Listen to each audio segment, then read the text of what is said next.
often think of lynchings as something that happened in the dark of night when a few rogue characters whisk a black person away and murder them.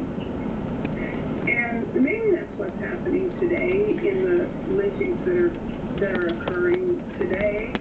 But historically, in this country, I think we need to be aware of a different reality.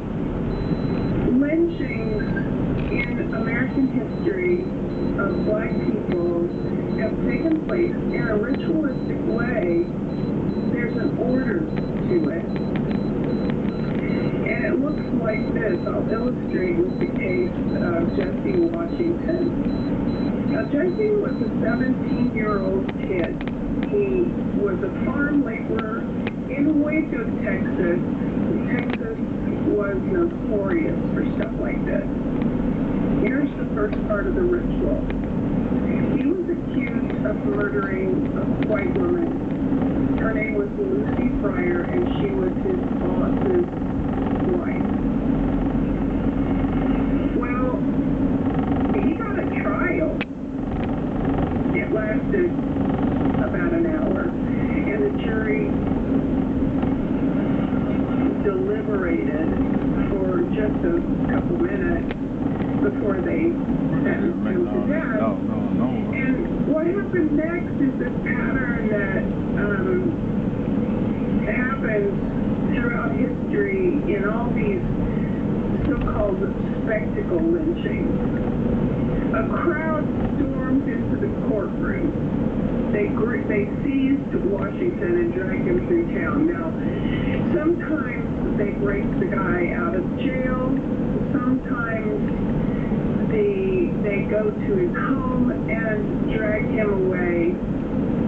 And then there's the audience. In a spectacle gathering, there can be a big crowd. There were 5,000 to 10,000 people at Jesse Washington's murder, and they brought picnics. There were photographers. It was a party. So this was a community event that white people did to bolster white supremacy.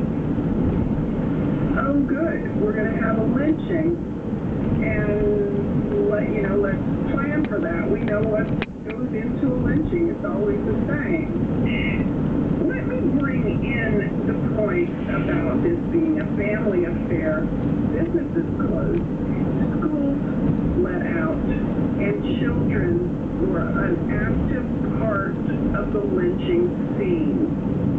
This creeps me the fuck out. Then comes a period of torture. It's rare for someone to immediately be hung to death. Usually there's torture first.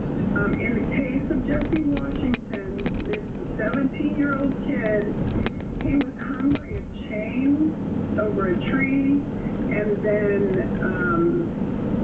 the chain was raised and lowered into a fire below his feet repeatedly for approximately 2 hours until he finally died.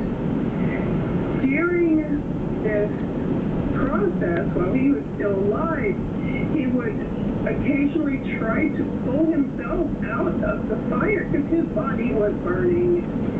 Well, they didn't like this, so they cut off his fingers so that he could no longer pull himself out of the fire. So after Mr. Washington died, people rushed up to the remains and cut away pieces of Mr. Washington's body as souvenirs. Children participated in the dismembering of the body. Oh, okay, baby. Boys. Okay, thank you. I'll be talking. Pulled the teeth out of his skull to either sell or keep for souvenirs.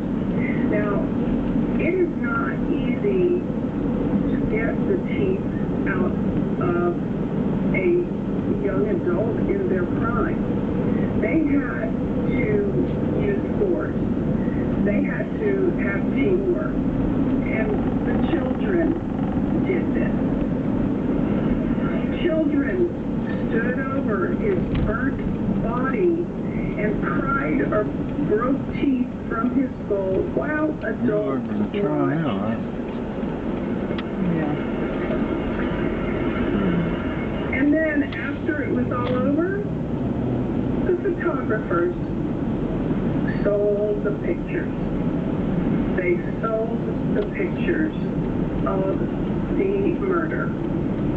It was a public ritual of racial terror that was witnessed, approved, and remembered apparently fondly by an entire community.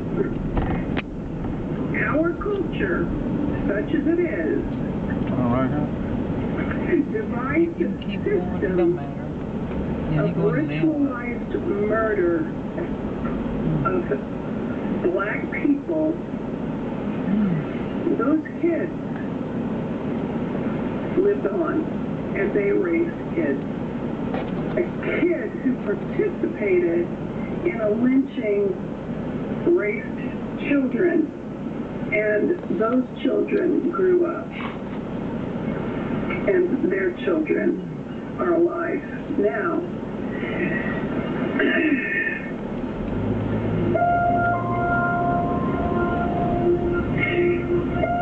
So you can see how the ritual destroys the notion that this was just a random crazy act, and supports the notion that this was a community event that was ritualized and valued. Religious leaders were often involved in the accusation and in the trial and participated in the lynching. Get curious.